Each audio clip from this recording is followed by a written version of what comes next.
झारखंड समेत देश भर में टीकाकरण अभियान अनवरत जारी। कोरोना के दैनिक और सक्रिय मामलों में भारी कमी। झारखंड के कई जिलों में कोरोना का एक भी मामला नहीं।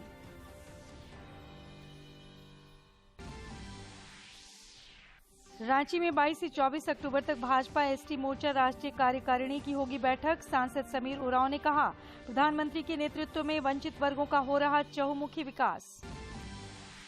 देश के पहले राष्ट्रीय डेटाबेस ई श्रम पोर्टल पर 4 करोड़ से अधिक असंगठित श्रमिक हुए पंजीकृत।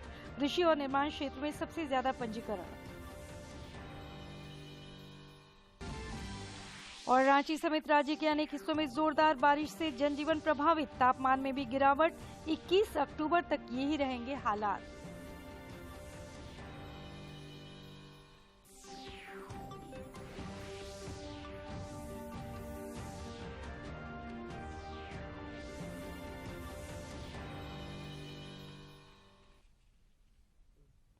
नमस्कार, खबरें झारखंड में आपका स्वागत है। खबरों के साथ मैं हूं सरोज झा। खबरों में आगे बढ़ने से पहले ये संदेश। भारत कोविड टीकाकरण अभियान के अंतर्गत 100 करोड़ टीके लगाने का लक्ष्य हासिल करने के निकट है। इस महत्वपूर्ण कार्य में योगदान करने वाले चिकित्सकों, नर्सों और अन्य स्वास्थ्यकर्मियों का दूरदर्शन अभिनंदन करता है। इसके साथ ही हम आपको सतर्क भी करना चाहते हैं कि कोविड अभी समाप्त नहीं हुआ है। आप सभी से हमारी अपील है कि यथाशीघ्र दोनों टीके लगवाएं और अन्य लोगों को भी टीके लगवाने के लिए प्रेरित करें। त्योहारों के समय कृपया इन 3 आसान उपायों का पालन करें। मास्क लगाएं, 2 गज की सुरक्षित दूरी बनाए रखें, बार बार हाथ धोएं और चेहरा साफ रखें। कोविड से संबंधित जानकारी और मार्गदर्शन के लिए राष्ट्रीय हेल्पलाइन काम कर रही है। इनके नंबर हैं 011-2397-8046 और 1075। इसके अलावा राज्य हेल्पलाइन नंबर 104 डायल कर समस्या का त्वरित समाधान लिया जा सकता है। और अब समाचार विस्तार से। देश में पिछले कई दिनों से कोरोना की रफ्तार पर ब्रेक लगता दिख रहा है। केंद्रीय स्वास्थ्य मंत्रालय के अनुसार देश में पिछले 24 घंटे के दौरान कोविड के 14,146 नए मामले सामने आए हैं, जबकि इस दौरान 19,788 लोगों ने कोरोना को मात देकर जिंदगी की जंग जीती है।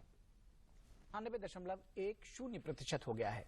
सक्रिय मामलों की कुल संख्या 1,95,846 हुई। वहीं साप्ताहिक पॉजिटिविटी रेट वर्तमान में 1.42% दर्ज किया गया है। दैनिक पॉजिटिविटी रेट 1.23% है। इधर झारखंड में भी कोरोना संक्रमण के दैनिक और सक्रिय मामलों में लगातार कमी हो रही है। ताजा आंकड़ों के मुताबिक पिछले 24 घंटे के दौरान राज्य में कोविड के सिर्फ 8 मामलों की पुष्टि हुई, जिसमें बोकारो से 1, पूर्वी सिंहभूम जिला से 2 और रांची से 5 मामले शामिल हैं। इस दौरान सैंपल जांच में झारखंड के बाकी 21 जिलों में कोरोना का एक भी मरीज नहीं मिला। इस अवधि में राज्य भर में कुल 15 कोरोना वीरों ने कोविड को शिकस्त दी, जिसके बाद कोरोना रिकवरी रेट 98.48% हो गई है। राज्य में फिलहाल कोरोना संक्रमण के कुल 123 सक्रिय मामले शेष हैं। कोरोना के खिलाफ जारी जंग में टीकाकरण अभियान तेज गति से चल रहा है। ताजा डेटा के अनुसार देश भर में वैक्सीनेशन की कुल संख्या अब बढ़कर 97 करोड़ 65 लाख से अधिक हो गई है। देश में कोरोना के खिलाफ टीकाकरण अभियान तेज गति से जारी है। टीकाकरण अभियान में अब तक 97 करोड़ 65 लाख से अधिक टीके लगाए जा चुके हैं। स्वास्थ्य मंत्रालय के मुताबिक टीकाकरण अभियान के 274वें दिन 41,20,000 से अधिक वैक्सीन डोजेज लगाई गई। विश्व बैंक के अध्यक्ष डेविड मालपास ने सफल कोविड टीकाकरण अभियान के लिए भारत की प्रशंसा की है। वित्त मंत्री निर्मला सीतारमण के साथ अमेरिका में बैठक के दौरान श्री मालपास ने कोविड टीके के उत्पादन और वितरण में वैश्विक भूमिका के लिए भारत के प्रति आभार प्रकट किया। मालपास ने वित्त मंत्री निर्मला सीतारमण से मुलाकात की और उनके वैक्सीन उत्पादन और वितरण में भारत की अंतर्राष्ट्रीय भूमिका के लिए उन्हें धन्यवाद दिया। विश्व बैंक ने एक बयान में कहा कि उन्होंने जलवायु परिवर्तन कार्रवाई पर भारत के प्रयासों पर भी चर्चा की। मालपास ने वैक्सीन उत्पादन और वितरण में भारत की अंतर्राष्ट्रीय भूमिका के लिए धन्यवाद दिया। बाबानगरी देवघर में 7 लाख से अधिक कोरोना रोधी टीके लगाए गए हैं। जिले के सिविल सर्जन सीके शाही ने टीकाकरण अभियान में और तेजी लाने पर बल दिया है। नगरी देवघर में कोरोना के जोखिम को कम करने के लिए बड़ी संख्या में लोग वैक्सीन लेने के लिए अनवरत निर्धारित टीका केंद्रों पर पहुंच रहे हैं। जिले में अब तक 7 लाख से अधिक टीके लगाए जा चुके हैं।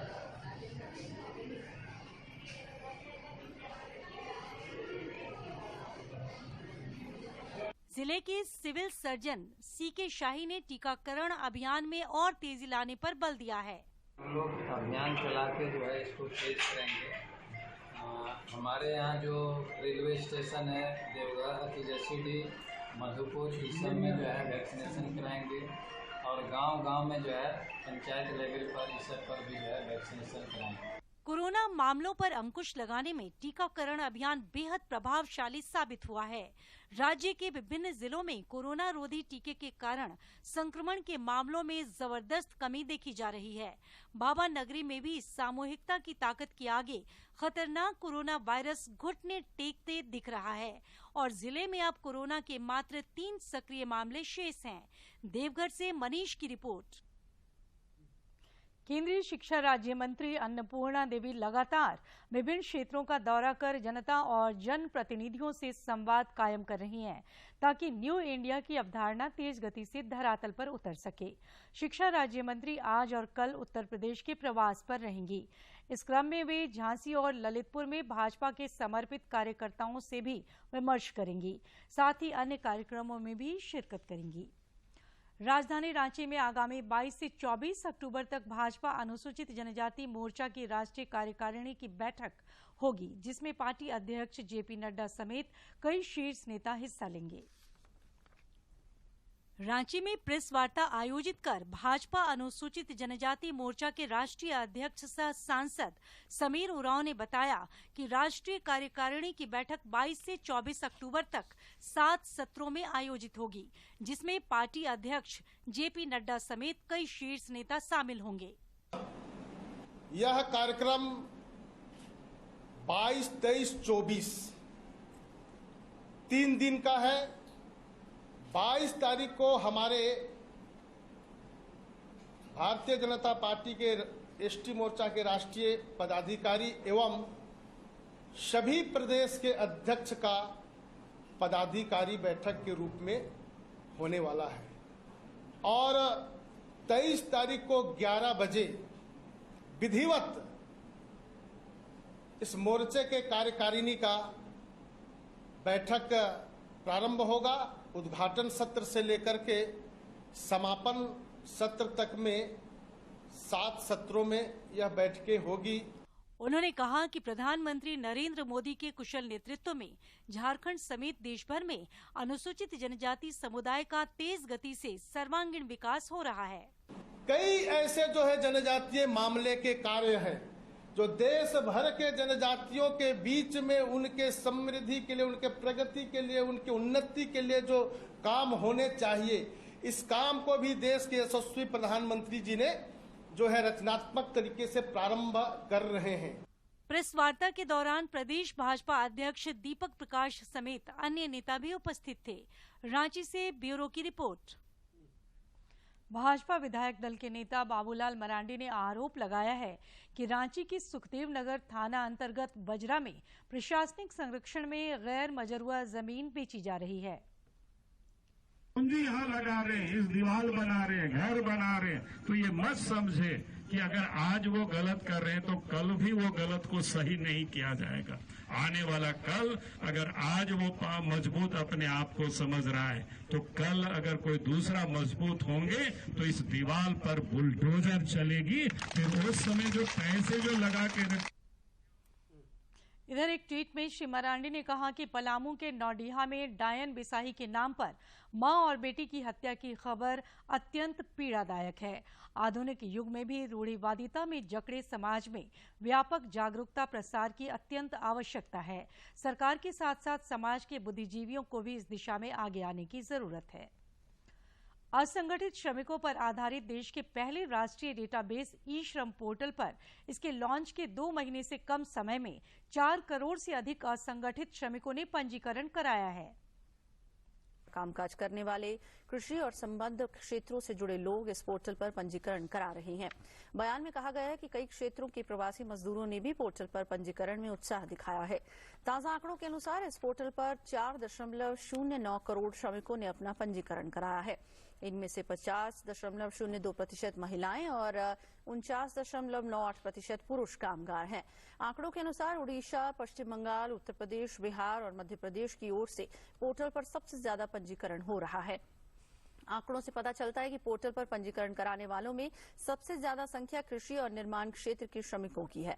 आपको बता दें कि ई श्रम पोर्टल पर पंजीकरण के बाद श्रमिकों को डिजिटल ई श्रम कार्ड दिया जाता है। ई श्रम कार्ड पर सार्वभौमिक खाता संख्या होती है जो पूरे देश में मान्य है। किसी अन्य स्थान पर जाने की स्थिति में भी वे सामाजिक सुरक्षा लाभ के पात्र रहते हैं। स्वच्छता और ओडीएफ हासिल कर गिरिडीह जिला का एक गांव चुंगलो लोगों के लिए नजीर पेश कर रहा है। सामूहिक प्रयास से स्वच्छ भारत अभियान के तहत गिरिडीह जिला के बेंगाबाद प्रखंड का चुंगलो गांव ओडीएफ हो चुका है और यहां के सभी लोग शौचालय का इस्तेमाल कर रहे हैं। गांव के अशोक कुमार दास कहते हैं कि खुले में शौच बंद करने से 80% बीमारी दूर हो गई। शौच के लिए लोगों को, माँ बहन को बाहर जाना पड़ता था। अब शौचालय भारत सरकार के द्वारा जो दिया गया है, अब शौच के लिए परेशानी नहीं होती है, क्योंकि अब पहले जो है सो बहुत दिक्कत होता सामना करना पड़ता था। अब तो सुविधा हो गया है। चुंगलो गांव में नदी नालों के पास शौच करना अब गुजरे जमाने की बात हो गई है। अनिता देवी ने बताया, गांव के सभी घरों में शौचालय हैं और अब लोग बाहर शौच करने नहीं जाते हैं। उन्होंने गांव को ओडीएफ बनाने में प्रधानमंत्री नरेंद्र मोदी के मदद और प्रोत्साहन तथा स्वच्छ भारत मिशन की प्रशंसा की। शौचालय बनने से हम खुश हैं। शौचालय नहीं था तो बार बार खेत पर खरियान जाना पड़ता था। शाम का समय होता था तब जाते थे। सुबह को तकलीफ होता तो सब जेंट्स वगैरह रहता था तो जाने में। अब खुश हैं। बच्चा बुतरू सब अब घरे में बैठता है। इलाके में रहने वाले नूनूलाल स्वच्छ भारत अभियान के तहत बनने वाले शौचालयों को महिलाओं के इस घर की संज्ञा देते हैं, जबकि बसमतिया केंद्र सरकार की संवेदनशीलता की कायल हो गई है। शौचालय ना आले तो बहुत दिक्कत है। बाहर जाए में बेटी पुतोह के रहते अंधार के बहुत दिक्कत है। अब शौचालय हो गया तो सरकार दे दिया है तो अब बहुत खुश है। इस बाथरूम जब से मिला तब से हम लोग खुशहाल हैं। सारे लोग बाथरूम में ही जाते हैं। इसमें कोई संदेह नहीं कि स्वच्छ भारत अभियान ने गांव-गांव, शहर-शहर स्वच्छता को लोगों के जीने की राह बनाया है और साफ सफाई को लेकर जन सामान्य के शौचालय जैसी अनेक बुनियादी जरूरतों को पूर्ण किया है। गिरिडीह से रमेश प्रभाकर की रिपोर्ट। राजधानी रांची समेत राज्य के अनेक हिस्सों में आज मूसलाधार बारिश हुई, जिससे जनजीवन प्रभावित हुआ। मौसम विज्ञान केंद्र रांची ने येलो अलर्ट जारी कर राज्य में आज से आगामी 19 अक्टूबर तक अच्छी बारिश की संभावना जताई है। मौसम वैज्ञानिक अभिषेक आनंद ने बताया कि 22 अक्टूबर से आसमान साफ होने की उम्मीद है। आपका 16 तारीख है, 16 से लेके 19 तक आपको थंडरस्टॉर्म और लाइटनिंग की चेतावनी है। और भारी बारिश की बात करें तो 18 तारीख को उत्तरी तथा मध्य भागों में कहीं कहीं पे भारी बारिश की संभावना है। और अगर 19 तारीख की बात करें तो उत्तर पश्चिमी और दक्षिणी तथा कुछ मध्य भागों में भी एक आध जगह पे भारी बारिश की संभावना जताई जा रही है। तो कुल मिला के इस सिस्टम से भी झारखंड में बारिश होने की अभी संभावना जताई जा रही है। और पोस्ट मानसून अगर बोले तो 1 अक्टूबर से लेके अभी तक 15 तारीख तक जो रेनफॉल है झारखंड में वो वास्तविक 61.2 मिलीमीटर है, जबकि इस अवधि का नॉर्मल जो था वो 51 मिलीमीटर था और जो डिपार्चर है वो +20% में चल रहा है।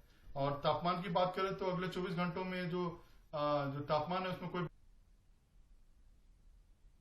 भारत ने कल रात माले में नेपाल को 3-0 से हराकर दक्षिण एशियाई फुटबॉल परिसंघ प्रतियोगिता का खिताब 8वीं बार जीत लिया है।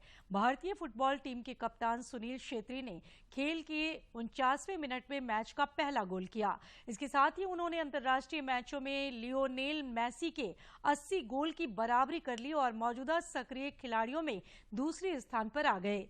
केंद्रीय खेल मंत्री अनुराग ठाकुर ने टीम को जीत की बधाई दी है। कर सक्रिय खिलाड़ियों के बीच अंतर्राष्ट्रीय फुटबॉल में दूसरे सबसे ज्यादा गोल करने वाले खिलाड़ी बन गए।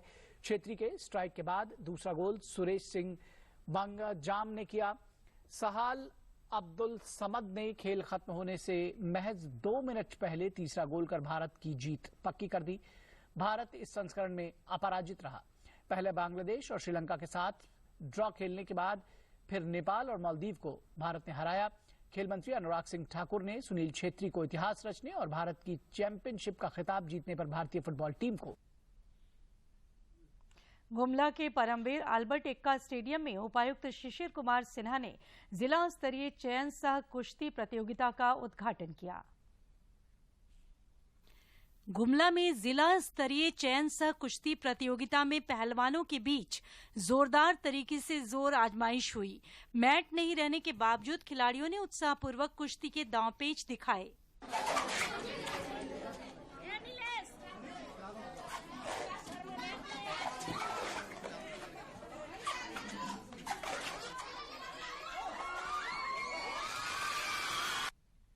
ट्रायल में शामिल एक प्रतिभागी ने कहा कि जिले में कुश्ती के लिए ज्यादा सुविधाएं उपलब्ध नहीं है, इसके बावजूद उनके अभ्यास में कोई कमी नहीं है। यहाँ पे हम लोग को मैट नहीं है, उसके बावजूद भी हम लोग जमीन पे ही प्रैक्टिस करके आगे बढ़ते हैं। इस दौरान उपायुक्त शिशिर कुमार सिन्हा ने कहा, कुश्ती खिलाड़ियों के लिए जिला में मूलभूत सुविधाओं की उपलब्धता सुनिश्चित की जाएगी ताकि रेसलिंग के क्षेत्र में गुमला का नाम रोशन हो। मैं अध्यक्ष और सचिव जी से अनुरोध करता हूं कि वो तुरंत इस मैट को लाएं। मेरे पास जगह पर्याप्त है। जो प्रशिक्षण भवन सामने में जो बना हुआ है, इसमें हम लोग आपको रखने का व्यवस्था मैट का करेंगे। खिलाड़ियों का उत्साह बढ़ाते हुए उपायुक्त ने व्यक्तिगत तौर पर जिला कुश्ती संघ को 11,000 रुपए देने की घोषणा भी की। मैं सबों से अनुरोध करता हूँ कि इसमें सभी गार्जियन से अनुरोध करता हूँ कि वे अपने बच्चों को इस खेल में प्रोत्साहित करें। जिला स्तरीय चयन सह कुश्ती प्रतियोगिता के उद्घाटन के अवसर पर कुश्ती संघ के पदाधिकारियों के अलावा जिला खेल संघ के पदाधिकारियों समेत अनेक गणमान्य लोग उपस्थित थे। गुमला से बलदेव प्रसाद शर्मा की report. Ranchi district योगासना sports association की ओर से आज रांची में जिला स्तरीय चैंपियनशिप का आयोजन किया गया। प्रतियोगिता में लगभग 350 प्रतिभागियों ने हिस्सा लिया। एसोसिएशन के अध्यक्ष संजय सिंह ने बताया कि जूनियर, सब जूनियर और सीनियर वर्ग में प्रतियोगिता हुई।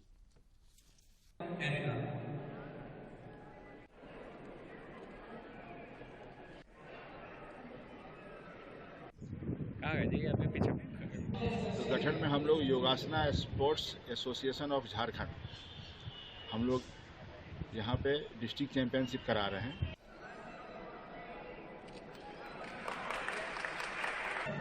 चैंपियनशिप में हिस्सा लेने आए बच्चे और उनके अभिभावकों में काफी उत्साह दिखा। इनका मानना है कि योग करने से शरीर और मन स्वस्थ रहता है और इसमें मेरा बच्चा बहुत अच्छा करता है, इसलिए मतलब चाहते थे कि ये पार्टिसिपेट करे और आगे जाके और भी इस लाइन में अच्छा करे। पश्चिमी सिंहभूम जिले में एशिया के सबसे घने वनों में से एक सारंडा में अब हाथी और मानव के बीच के संघर्ष को रोकने के लिए तकनीक का इस्तेमाल किया जाएगा। जंगल के कोर इलाके एवं आसपास के इलाकों की इंसानी आबादी से हाथियों को दूर रखने एवं हाथियों के द्वारा पहुंचाए जाने वाले क्षति को कम करने में ये तकनीक मददगार साबित हो सकती है। हाथियों के झुंड के गांव के निकट आते ही इनमें लगे जंबो हूड्स बजने लगेंगे, जिसकी आवाज न सिर्फ हाथियों को वहां आने से रोकेगी बल्कि गांव वाले भी अलर्ट हो जाएंगे। इसके अलावा इंफ्रारेड से जुड़े खास इंस्ट्रूमेंट हाथी प्रभावित इलाके में लगाए जाएंगे जो हाथियों को गांव में जाने से रोकेंगे। सारंडा वन प्रमंडल के जंगल में पायलट प्रोजेक्ट के तौर पर पहली बार इस तकनीक का इस्तेमाल किया जा रहा है। इस तकनीक के इस्तेमाल में पहले फेज में 47 लाख रुपए खर्च होंगे। कांग्रेस के प्रदेश अध्यक्ष राजेश ठाकुर आज रांची के दिगंबर जैन धर्मशाला में विश्व शांति महायज्ञ में शामिल हुए और सर्वोदय गणाचार्य गुरुदेव विराज सागर मुनिराज का आशीर्वाद लिया। उन्होंने श्री ठाकुर को स्वलिखित पुस्तक जीवन एक संघर्ष भेंट की। माचिस की एक छोटी सी डिबिया रांची के एक व्यक्ति को अलग पहचान दिलाई है। इस शख्स के पास 20 से अधिक देशों के लगभग 2500 माचिस के डिब्बे का कलेक्शन है। रांची के रहने वाले विभूति भूषण राय के बचपन के शौक ने आज उन्हें समाज में एक अलग पहचान दिलाई है। छोटी सी उम्र से माचिस की डिबिया इकट्ठा करना विभूति भूषण राय का शौक था। आज इसी शौक की वजह से इनके पास अलग अलग देशों के लगभग 2500 माचिस के डब्बे का कलेक्शन है। मेरा जीवन ही शौकपूर्ण रहा है। विभिन्न तरीके का शौक बचपन से मेरा रहा था। कब से शुरू हुई वो मैं भी नहीं जानता। किस तरीके से राह चलते स्कूल से लौटते वक्त कभी खाली माचिस का डब्बा, कभी लिफाफा में सटा डाक टिकट, या कभी आपका कुछ रेयर कॉइन्स कहीं मिल गए। विभूति भूषण राय फिलहाल रांची में स्टेट बैंक ऑफ इंडिया की एक शाखा में कार्यरत हैं। माचिस की डिबिया के अलावा इनके पास लगभग 60 देशों के सिक्के और पेपर नोट का भी कलेक्शन है। इसके साथ ही अलग अलग समय और देशों के 18,000 डाक टिकट भी विभूति भूषण राय के घर की शोभा बढ़ाते हैं। आज हमारे पास 18,000 से ऊपर सिंगल डाक टिकट्स हैं और कुछ ऐसे कंट्रीज हैं जो 50 साल पहले भी खत्म हो गए, बट डाक टिकट के रूप में आज मेरे पास हैं। दुर्लभ डाक टिकट, सिक्के, पेपर नोट और माचिस की डिबिया के कलेक्शन में विभूति भूषण राय को अपनी पत्नी और बेटियों का पूरा सहयोग मिलता है। इस तरह के अद्भुत कलेक्शन को और अधिक व्यापक बनाने के लिए सभी अपने स्तर से प्रयास करते हैं। होता है कि हम बच्चे कहीं हम लोग घूमने गए, कहीं सड़क पर भी कोई माचिस गिरा हुआ दिखा, वो थोड़ा यूनिक दिखता है तो हम लोग उठा लेते हैं। उसके बाद कहीं कॉइन मिल गया किसी और के पास तो वो ध्यान में चला जाता कि अरे ये उनका संग्रह में ये काम आ सकता है। बच्चे भी लेके आते हैं। कहीं बाहर घूमने जाते थे या मौसी लोग के यहाँ जाते थे, वहाँ उन लोग बंगाल में रहते हैं तो वहाँ पे नया नया मैच बॉक्स दिखता था तो उसको कहीं से भी उठा खेलने जाते थे, मैदान से उठा के ले आते थे पापा को दिखाने के लिए। बहुत एक्साइटमेंट होता था, दिखाने के लिए लेके आते थे कि ये वाला मिला मेरे को, अगर आपके कलेक्शन में नहीं है तो आप रखिए। विभूति भूषण राय बैंक में सर्विस करने के साथ इन दुर्लभ वस्तुओं का संग्रह तो करते ही हैं, खाली पड़े समय में योग प्रशिक्षक की भूमिका भी बखूबी निभाते हैं।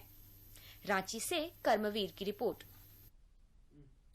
प्रधानमंत्री नरेंद्र मोदी 24 अक्टूबर को आकाशवाणी पर मन की बात कार्यक्रम में देश विदेश के लोगों के साथ अपने विचार साझा करेंगे। आम लोग 22 अक्टूबर तक इस कार्यक्रम से जुड़े सुझाव रिकॉर्ड करा सकते हैं।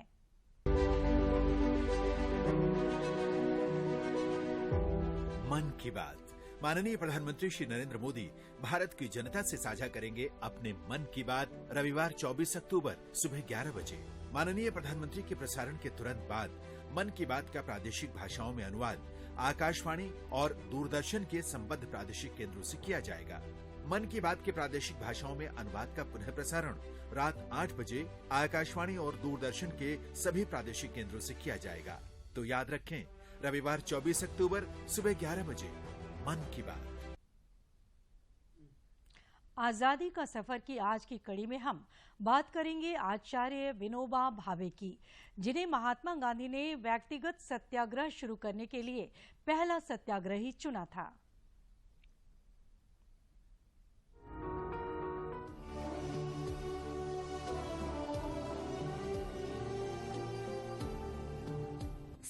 अक्टूबर 1940 को राष्ट्रपिता महात्मा गांधी ने आचार्य विनोबा भावे को व्यक्तिगत सत्याग्रह शुरू करने के लिए पहला सत्याग्रही चुना था। कहा जाता है कि यदि गोखले महात्मा गांधी के राजनीतिक गुरु थे तो उनके आध्यात्मिक शिष्य आचार्य विनोबा भावे थे।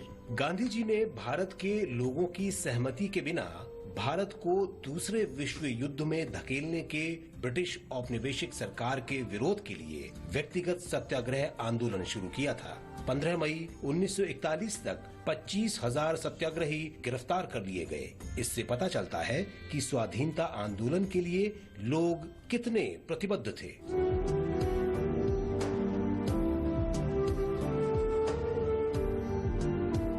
आचार्य विनोबा भावे को व्यक्तिगत सत्याग्रह और भारत छोड़ो आंदोलन के लिए जेल भेज दिया गया।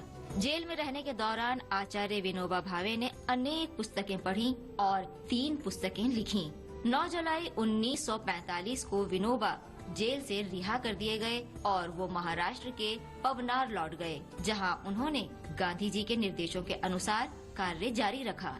स्वतंत्र भारत ने बापू का बलिदान और देश का विभाजन देखा। आचार्य विनोबा दिल्ली पहुंचे और राजस्थान के मेव मुसलमानों का पुनर्वास शुरू किया। महात्मा गांधी और विनोबा भावे के बीच पहली बैठक 7 जून 1916 को बड़ी सादगी से हुई थी। उस दिन विनोबा भावे अहमदाबाद में महात्मा गांधी के कोचारब आश्रम पहुंचे थे।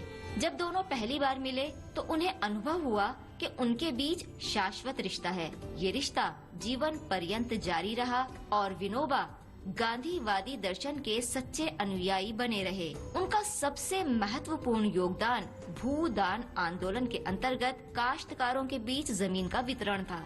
उन्होंने ये सब बड़े जमींदारों का हृदय परिवर्तन करके किया, जो महात्मा गांधी के विश्वास के अनुरूप था। विनोबा भावे ने मद्यपान के दुष्परिणामों के बारे में भी जागरूकता फैलाई।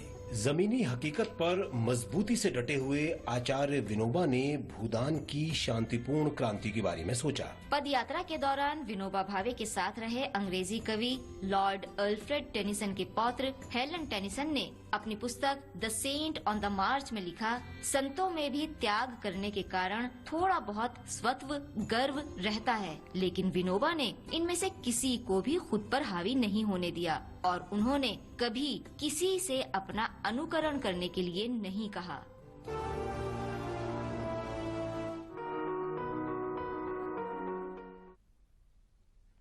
डीडी झारखंड अब आपके लिए हर रविवार शाम 5 बजे संताली समाचार पत्रिका पेश कर रहा है।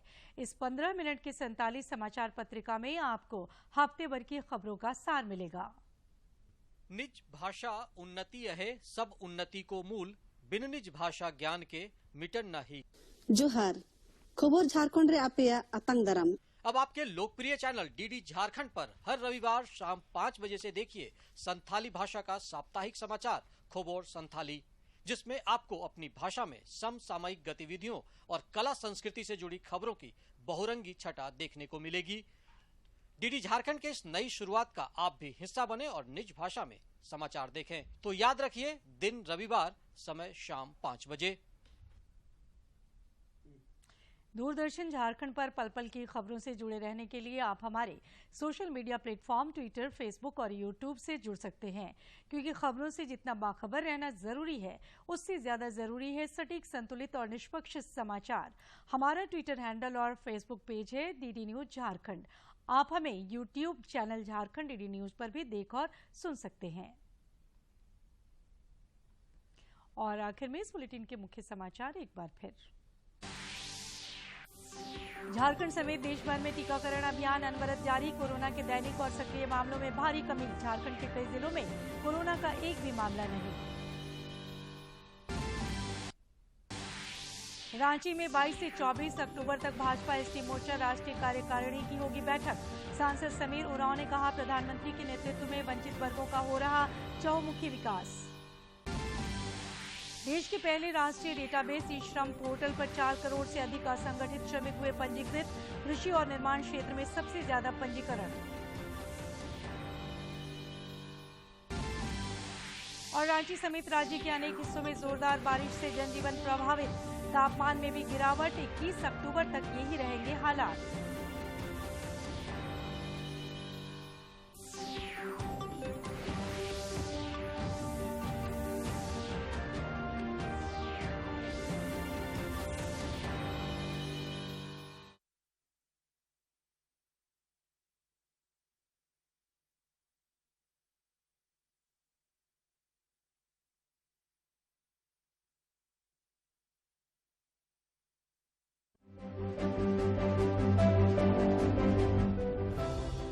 नए जमाने की नई तस्वीर। अब छत पर लगे टीवी एंटेना को कहो गुड बाय सदा के लिए। समय के साथ बदलें, आगे बढ़ें। ले आए आज ही दूरदर्शन का डीडी फ्री डिश। इसमें है आपके पसंदीदा 100 से ज्यादा टीवी चैनल्स। इसके अलावा 51 एजुकेशनल यानी पढ़ाई लिखाई वाले चैनल्स और 48 रेडियो चैनल्स। और तो और सेट टॉप बॉक्स लगवाने के बाद कोई खर्चा नहीं, बिल्कुल नहीं। डिजिटल क्रांति की ओर एक कदम और आपका DD फ्री डिश।